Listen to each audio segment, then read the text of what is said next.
સુરતના ઉધના ખાતે પ્લાસ્ટિકના ગોડાઉનમાં લાગેલી આગમાં દાઝેલા 5 પૈકી 2 કામદારોના હોસ્પિટલના બીછાને મોત થયા છે.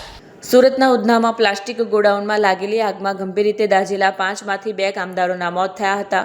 નવી સિવિલ હોસ્પિટલમાં સારવાર લઈ રહેલા 5 દાઝેલા કર્મચારીઓમાંથી હોસ્પિટલના બીછાને 2 મૃત્યુ પામ્યા. ઉધનાના પ્લાસ્ટિકના દાણા બનાવતી ફેક્ટરીના સ્ક્રેપના ગોડાઉનમાં આગ લાગી હતી. હાલ તો 2 કામદારોના મોતને લઈ પોલીસે તપાસ હાથ ધરી છે. आलमीन लालजी भाई, क्या घटना हुई थी? अच्छी किस तरह का मामला? मैं बम्बई में था, मुझे पता मिली कि आग लग गई है कंपनी में और तुम्हारा भाई जल गया है, उसको एडमिट किया गया है। तो मैं वहाँ से आया, मैं यहाँ जब गाड़ी पे बैठा था वहाँ पे तो पता मिली मुझे कि वो एक्सपायर हो गया।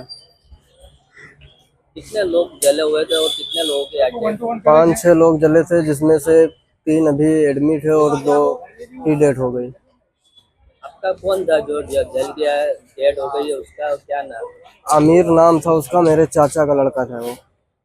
कितने साल से वो फैक्ट्री में काम कर रहा था? क्या चीज की फैक्ट्री?